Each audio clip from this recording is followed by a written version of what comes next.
try to sum up the NBA season here, 2023-2024. There's a school of thought. Everybody likes close games. If the games are blowouts, I don't watch. I like blowouts because I like when teams can assert dominance. I like storylines that don't have a lot of interpretation to it. I kind of like that one, so I don't need every game to be, oh, if this had happened or this. No, sometimes I like the storyline. I like the dominance.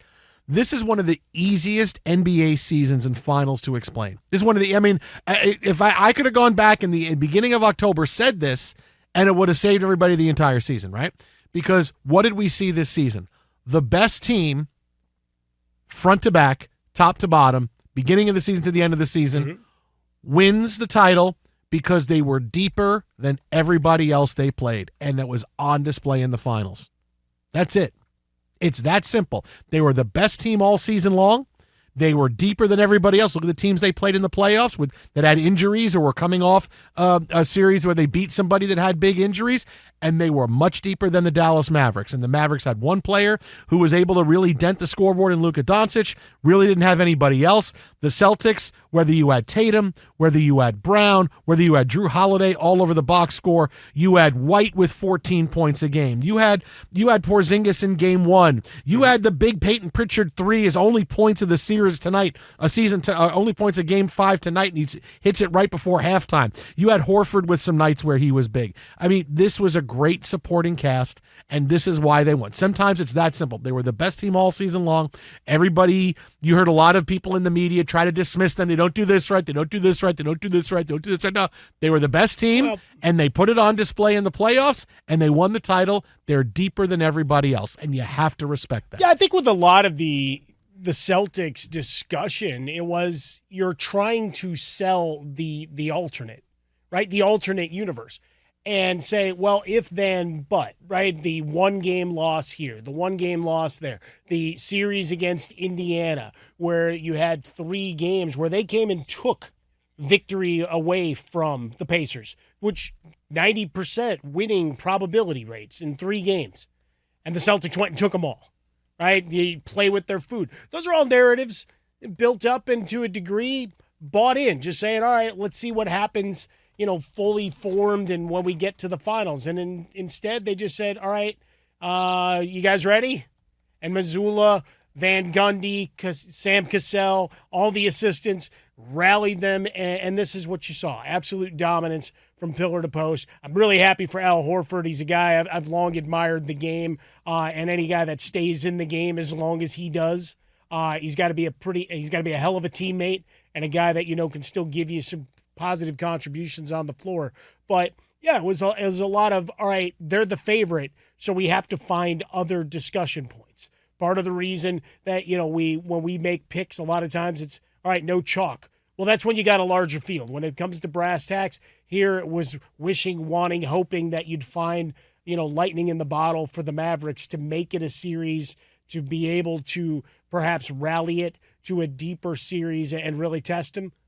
But the Celtics had an answer for everything, and they certainly had an answer for Kyrie and Luka Doncic at every turn. You look at the depth, and for Joe Mazzulla, a guy that a lot of people wanted fired. For Jaylen Brown and Jason Tatum. After last year, what was a lot of the narrative? They've gone as far as they're going to go. Mm-hmm. Instead, you get Holiday. The Blazers receive Malcolm Brogdon, Robert Williams, always Robert Williams, 2024 first-round pick of the Warriors, and a 2029 unprotected first-round pick. When they got rid of Marcus Smart, the sky was falling. Everything was wrong. And instead, you see what Brad Stevens and that squad put together time and again. And yeah, they caught a break now and again. But guess what? It's also a testimony and a testament to the training staff and everybody. These guys were ready to play. Mm-hmm. Right? That you didn't lose 20 games to an injury. Yes, Porzingis got hurt down the stretch, but you had the luxury where he was the 4th guy. You didn't need him. 5th guy. You didn't need him. Right? Do we have to force him back? Do we need him? Nope. The schedule also gives us an extra 2 weeks off, so it doesn't matter. Give him time. He helped you win one game. Look, and we say this phrase a lot, and when you hear it other places, it originated here, is the Celtics won because they're the deepest team in the NBA. There is not a lot of drop-off in the production you get sometimes from Tatum to White. What Drew Holiday gives you, they're incredibly deep. They play 8-9 guys, and you don't miss a lot. This is why they win. when you have that talented a roster, sometimes you have to do what the Celtics did, and that is they out-talent the other teams, right? I say that all the time. The Celtics are out-talenting other teams, and that gets dismissed because it's not some system. It's not Steve Kerr coming in saying, hey, we're going to do a lot of motion. We're going to hit a lot of threes. We're going to set the NBA on its ear. Is Joe Mazzulla even coaching? I don't even know if the Celtics practice. But when you have that kind of talent, you're not going to be able to say, okay, all you guys are going to buy into a system. You can't do that. You can't, because everybody has their own different set of what they do well. It's not, well, I'm building this team and Jason Tatum's our guy that does this. So now we have to go get somebody who does this and someone who does this. And teams that try to build like that, it's very difficult because you're trying to do a lot of pieces. It's what the Lakers are doing. The Celtics says, okay, we have Tatum. He does this great, and Jaylen Brown does this great, and sometimes a little bit similar. Okay, what do we need? Other guys that do great things. Let's bring him in. Drew Holiday, great defender, great point guard, great. Kristaps Porzingis was a number 1 guy, was a number 2 guy, now a number 4 guy. Do they all fit together perfectly? No. They all hit threes. They play defense pretty well. Sometimes when you have that gaggle of talent, the best thing you can do is just, hey, let's get you guys to play together, and you're all going to be the best version of yourselves you can be, and we're going to out-talent the other teams. And other teams that come in with systems and different tries that this is what we do here, what we like to do. Yeah, that works a lot. But when you have overall level of talent, you're not going to get teams to say, okay, hey, Jason Tatum, we want you to not do this and do this instead, because this will make you fit into what we do. Wait, I'm not as good a player, and that doesn't make sense. People don't buy in.